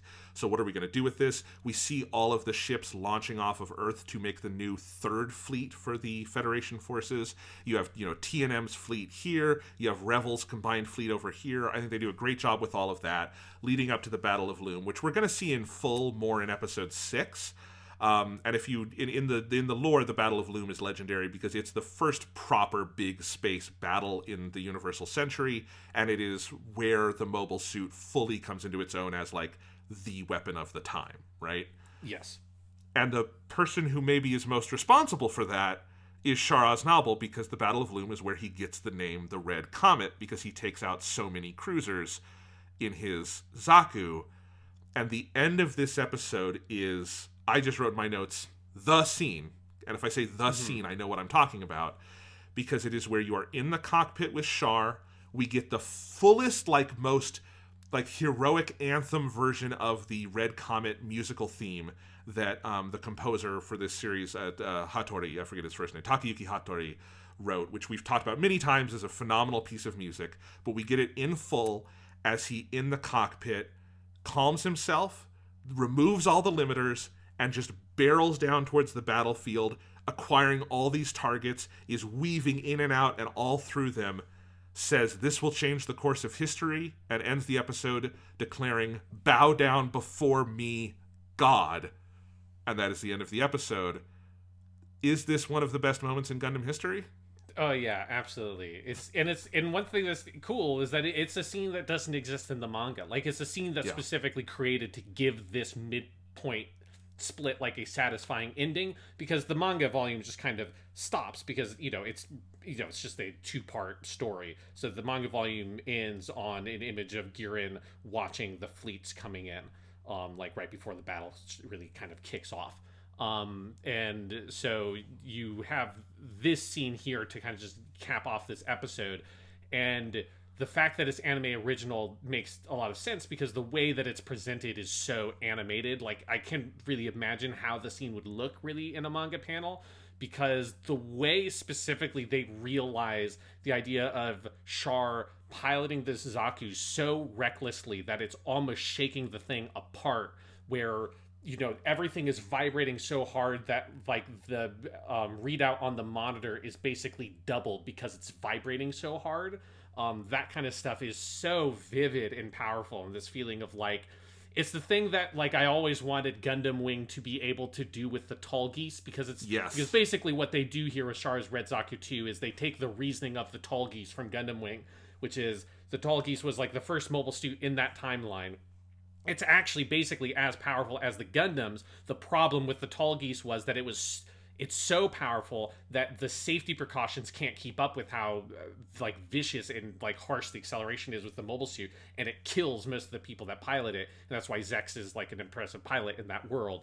And the Tall Geese is still one of my favorite mobile suits. I think it's awesome. But Gundam Wing never was able to fully realize visually the concept of that idea, because I think if you didn't have digital animation, like some of these techniques they do to make it feel so violent are things that a hand-drawn animation would be so cost prohibitive to do, like a TV show or even an OVA wouldn't have been able to do it. But here, that feeling of like Char is just violently shaking, the machine feels like it's going to break apart, the way that the exhaust of the Red Zaku 2 changes from like the normal blue exhaust to this bright scarlet exhaust, and he's spinning around and it's kind of trailing after him, is so viscerally satisfying to really, you know, give you that sensation and replicate that sensation of this is the exact thing that the original captain of the White Base, the short-lived captain of the White Base, when he was on his sickbed in episode 2, on the like heard that like there was a Zaku approaching and it's moving 3 times its normal speed, and he goes, "It's Char, the Red Comet, Char. We're fucked," is basically what he says in that episode. Yes. This is the exact image that dude had in its head because he was at the Battle of Loum. And being able to like see that is so satisfying. But then you get what might be outside of the "I've never betrayed anybody in my life" Hamon line. This might be my second favorite line read Shuichi Ikeda has ever done, is this "Kore de rekishi ga kawaru." Like, with this history will change. "Watashi ni hizamazuke, kami yo." Like, bow before me, you god. And that being the moment that ends the episode, it's just the most like everything that we have been watching in the origin from episodes 1 through 4, everything that Char has been doing, like this slow plotting that he had developed after, you know, he found out that just smashing people in the face with beer bottles isn't going to actually get him very far in the world, and he started scheming to murder people. Like, everything he has done, all the murder he's done, all the little planning has been building up to this moment. Not because this is the thing that allows him to kill the zombies, but because this is the thing that makes him feel fucking invincible. Like, this is the Char Aznable we know and love, the man who never feels comfortable unless he's like sat in like the seat of the most powerful mobile suit around and has it painted the most gaudy color he can think of, because this is Char, this is Quattro Bagina, this is Castle Rim Daikun, this is that guy, and everything he's been doing has been to build up to this moment where he can sink this whole fleet almost single-handedly, because that's what Char Aznable wants to be. You know, I agree with you, Sean, because this is a conversation we've had off the air many times about how good this line is. It is in the Shuichi Ikeda pantheon of best line readings ever, and it's the two going together. But I mean, you know, ending the episode on him yelling "Kamiyo," you know, bow before me, God, with these aesthetics that are, up until this episode, this is the most immersive Gundam has ever been with mobile suit animation. Like, this is the best piece of mobile suit animation in terms of putting you in the cockpit Gundam has achieved up to this point. This is the thing that Hathaway looks at as inspiration Yes. for the way that it realizes mobile suit fights. And that's what I was going to say, is Hathaway, I think, is even one notch better because it's had this to build off of. Yeah. The thing Hathaway doesn't have is that it's around the character of Char Aznable, who we just know that well, you know? But, like, this is absolutely, I think, going to be the key scene going forward for the Sunrise teams of, like, how do you do this if this is what you want to do? Because Hathaway is very clearly inspired by it. And just, yeah, the way you are, like, moving in the mobile suit, you feel like you could put this scene in fucking 3D and put me in a D-box rotating chair, and it wouldn't be any more powerful. It's already all there on screen. It is a real technical accomplishment, with Shuichi Ikeda ending it with two of the best line readings he's ever had, which for Shuichi Ikeda is fucking saying something, right? Like, you know, this is where you just feel what a labor of love this OVA is. Because obviously Sunrise opened the war chest for this OVA. It's expensive. Yeah. But you don't just get this through money. You get this through passion, you know? And, like, the sheer passion on display, I feel like, from everyone involved in this project, this is one of those moments where it just comes to a head. I mean, honestly, Sean, it's such a good moment. You kind of don't need episode 6. And I think episode 6 is great. We're going to talk about it. I'm excited. But this is kind of the end of the story. It's like the world's fallen apart. Everything is shit. And there's a guy riding on top of all of it named Char Aznable who is telling God to bow down to him. That's kind of the story of the origin. Yeah, I'm kind of with you. That I really like episode 6 a lot, and therethere's lots of good stuff there, and I'm glad that they made it. But it is specifically for like the more focused Char Aznable the version of the story that the origin OVAs make. Like this is kind of like the culmination point, and then everything after this is like kind of cake, right? It's like you get to have the battle, you get to like have more of like the detail of what the fallout of the Battle of Loum is, and we'll talk about that when we do episode 6. But yes, this is the high point. This is the character moment that everything has been building up to, right? Like this is everything, all the nuance of the performance that Mayumi Tanaka gave in episode 1 with Little Boy Castle Rim Daikun is like to get us to this moment of that same little boy being in his own like basically souped out sports car instead of like a dinky old gun tank and telling God to bow before him in the same way that, you know, he looked at Kasuya Zabi straight in the face while he was fucking handcuffed and said, "You can't do this to me because I am Castle Rim Daikun." Like this is that same little boy now like fully getting to sort of express everything that he has bottled up on him out onto the world. And it is so purely satisfying an experience, you know, as like a fan of such a massive fan of the character, and both in the like very dramatic ways that he's very nuanced and interesting, and also in the ways that he's one of the most purely entertaining characters that like we have ever created in fiction. Like on both sides, this scene delivers 110%. And you can't discount what Takayuki Hattori's music is doing for that. Yeah. Because that, what I always think of as the Red Comet theme, is just such a phenomenal piece of music. It's seeded throughout the whole show. We've used it several times. We've had a slower, sadder version of it, like when he leaves his mom. We've had a more action-oriented version of it like this. But this full 3-minute statement of it in this scene, with that animation and everything, I mean, it's a moment that if you have any affection for Gundam whatsoever, you will never, ever forget. Yeah, 100%. Yeah. This also, I just want to say, I did a little Twitter thread on this the other night, which, if you're listening to this, was several weeks ago. I was watching this episode to do some notes, rewatching some scenes, and I, just out of curiosity, switched this over to the dub, which I almost never do, because I don't give a shit. But, like, I just want to tell you, this is a great exhibit of why you just shouldn't watch Gundam in English. They fuck up this line so bad, it's hilarious. They translate, or they don't translate, they adapt it for the English actor as, instead of bow down before me, God, be amazed at what I am capable of, Almighty One. Which is an amazing way to pull your punch dramatically in 2 different ways. One, it's not a command to God, it's, look, God, please, notice me, Senpai God, I'm doing great. And then it's also, it's this thing that anime dubs have perpetually been afraid of, is translating the word kami as God. It's because they're afraid of offending Christian groups, it's stupid.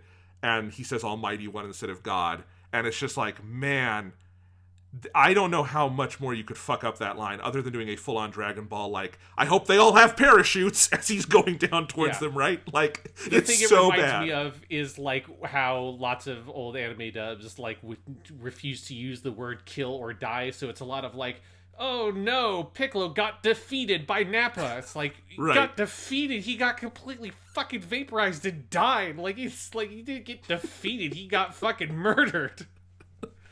I know. And, you know, there's some dubs where I understand why maybe you don't translate Kami as God. Like, Dragon Ball would be kind of distracting if Goku was going around going, hey, God, how you doing? It'd be weird. Because there are some contexts in which you'd use the word, and it would be more of, like, a slightly more kind of, like, a traditional Shintoist kind of usage of it, where it would, I think, be confusing sometimes if you tried to translate it as, like, capital G God.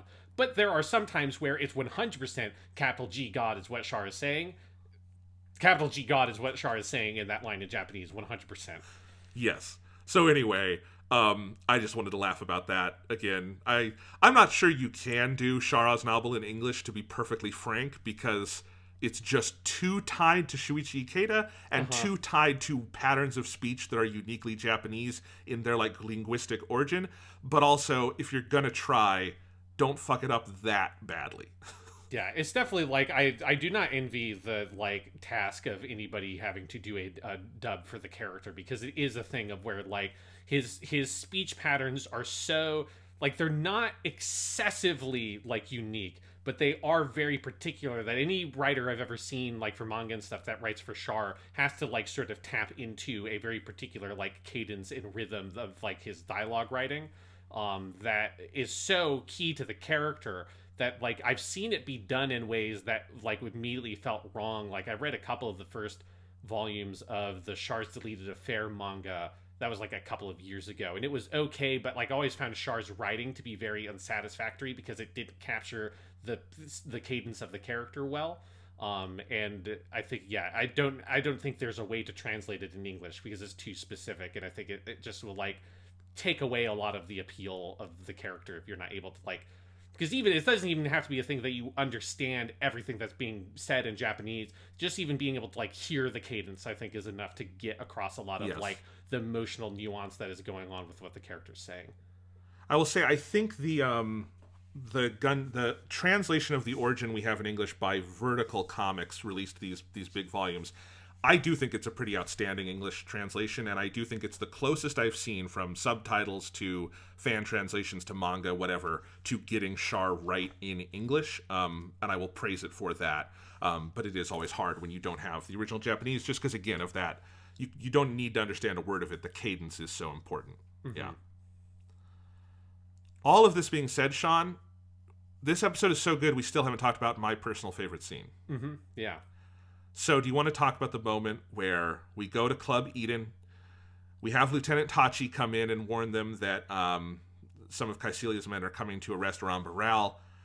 We have Crowley Hamon be a total badass, as we know she is, and tell them to fuck off because you're not Caecilia, we're not listening to anyone less than that. They fuck off, and then Tachi sits down at the bar, Ramba's on the couch in the back, and Crowley gets on the piano and plays in full this song, Don't Say Goodbye, which they do in full. This is not a, like, they cut after verse 1. They do the entire thing. It's about a 5-minute scene. They pull a Godzilla versus Mechagodzilla. They just, like, we're going full bore into the second verse, baby. Come on. And I think this scene is transcendent. I think it is, it's this great classic sort of film noir, also kind of Casablanca-esque setup, with the bar and the woman, and like it's the end of the night and the song. I think the animation in this scene is out of this fucking world on her. Like when you are watching her play the piano and sing, the only thing I've seen on par on this of like someone doing music in animation, physical hand-drawn animation, is probably in the Studio Ghibli movie Whisper of the Heart, where there's this big song number where they're playing the violin. And I'm in awe of how they animated that, because the violin is hard to animate. It involves a lot of fingers and movement. But this scene, I think the animation is stunning. I think the mise-en-scène of the bar, the shot choices they use, it is a masterclass in filmmaking. When she transitions from verse 1 to verse 2, they use that moment to have Tachi slowly, and it's great animation, pull out this glass, pour himself a shot of whiskey. You have Ramba in the back just... This is because this is the culmination of their arc. I don't remember if we see them in episode 6, but this is very much their denouement. And he is just wallowing in this. And then you have the lyrics of this song, which I have all written down here if we want to refer to them. But they are so unflappably, unambiguously about the horrors of living in, and the sadness of living in this world that has fallen apart, that has become unrecognizable, about being an individual powerless in the face of changing times and atrocities. And I think because they do the song Unbroken, that's what makes it so powerful. You just are forced to stop and sit with the emotions of this scene, and it is profound, and it is utterly unique in the 40 years of Gundam that we've seen. Mm-hmm.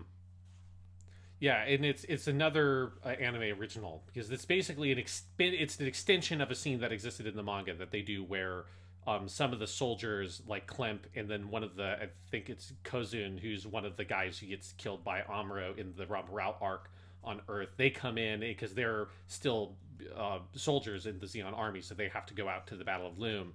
And Ramba tells them, like, go off, but remember the zombies are murderers. Don't die for them. You don't have to shed a single drop of blood for them. And those guys leave. And that's with the full scene in the manga. So everything after that of like the Cassilia agents coming in and the song is all anime original.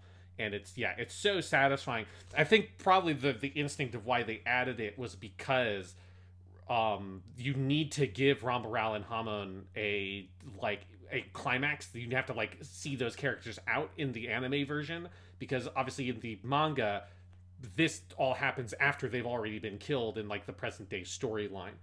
So like you don't need this kind of scene for those characters at that point, because that story has already been told in the real world time of like these people who are at the mercies of this world they no longer have control over and are just trying to do everything they can in front of them, and it takes their lives and they die for that world.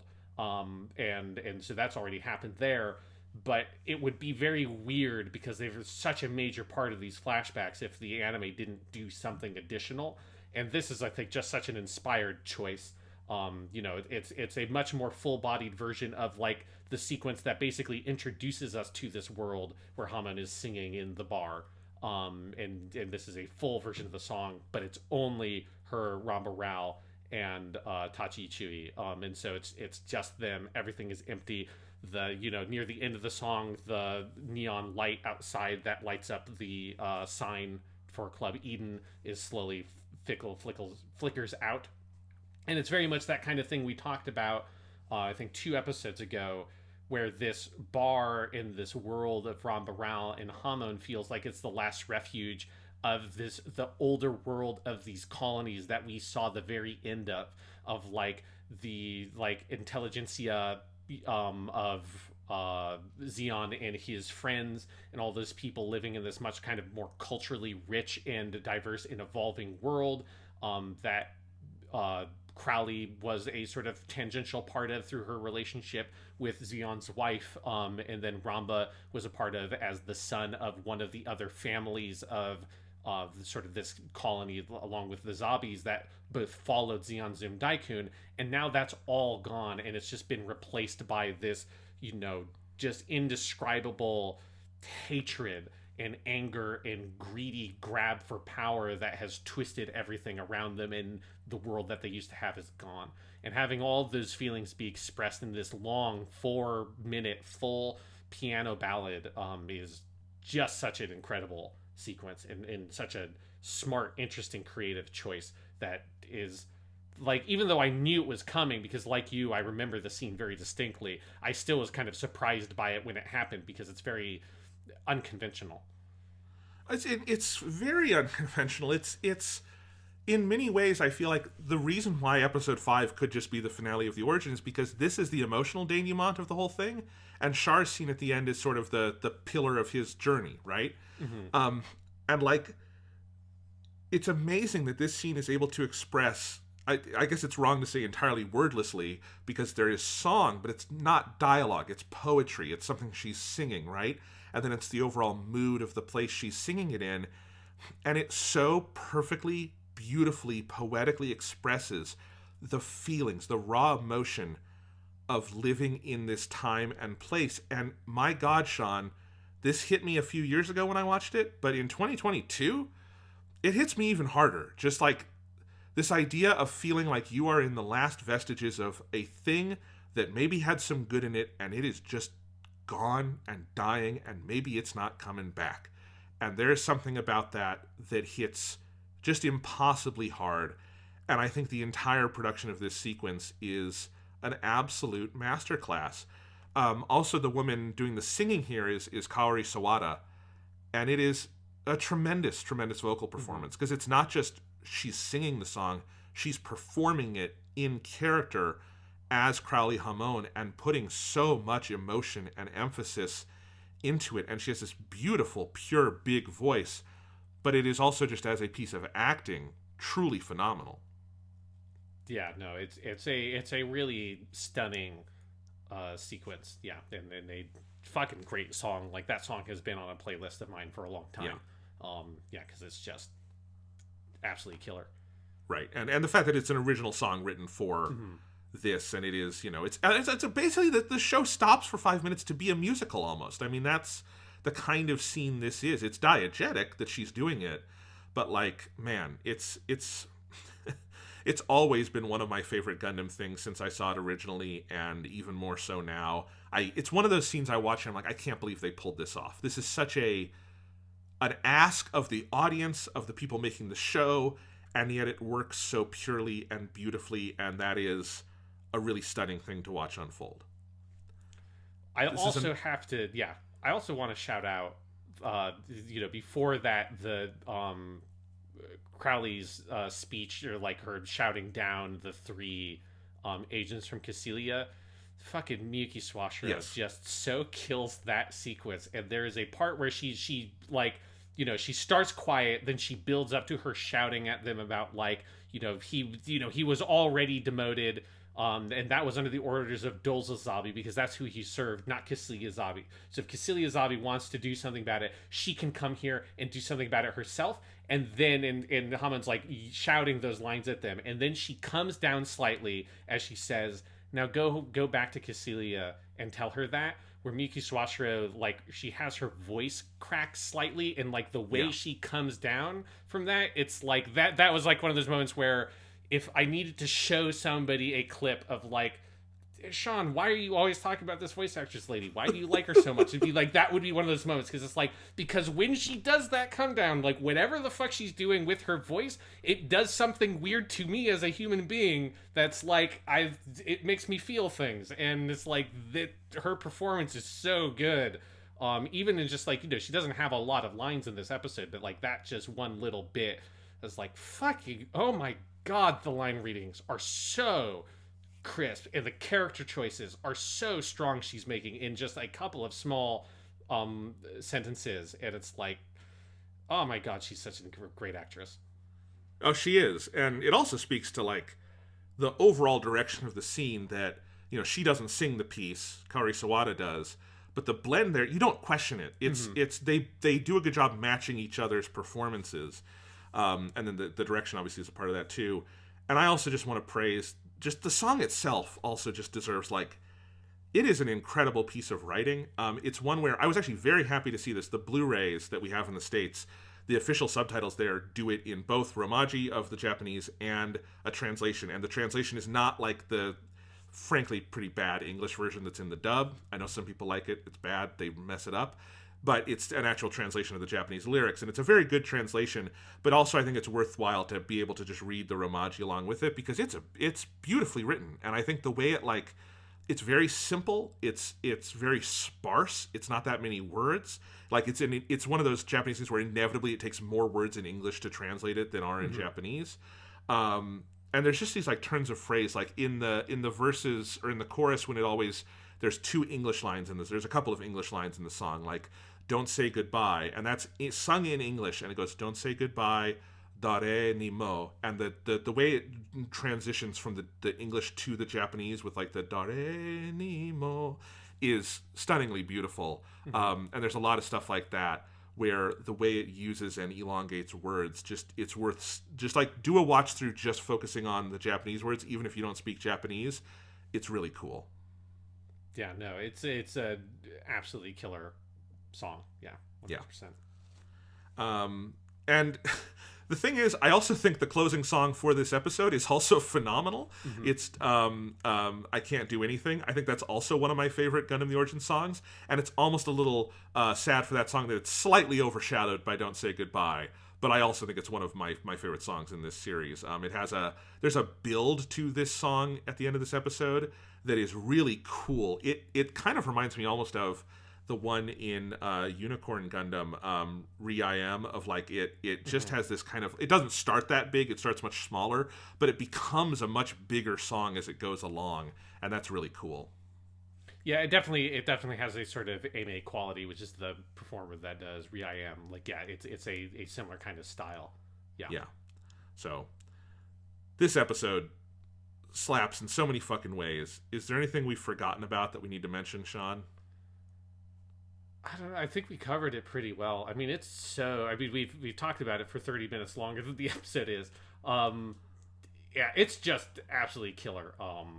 This was the episode I was most excited to rewatch because it's the one that I remembered being my favorite. And it was also the stuff that getting to it, reading the manga, it was some of my favorite stuff in the flashback of the manga outside of the Amuro section that the manga does that I really love. But yeah, like it's just one of like the best pieces of Gundam. I think it's like just one of the best prequels, or maybe the best prequel thing I've ever seen. It's so, like this part in particular, I think is so artful because it is the one that is having to be the most delicate and playing in a space that is much more detailed in the fiction than like this early Zeon Zoom Daikun and Castle as an 8-year-old boy and Castle at the military academy. That's all stuff that like makes sense, but there's so much free range for him to completely create those sequences to be whatever he wants them to be because there's very little detail in established fiction about what happened there. But like the Battle of Loum, Operation British, like these are things that like are really huge pieces of Gundam fiction, and so it's a big task for anybody to like try to fully dramatize them. I couldn't imagine anybody doing anything even near as good as what this does.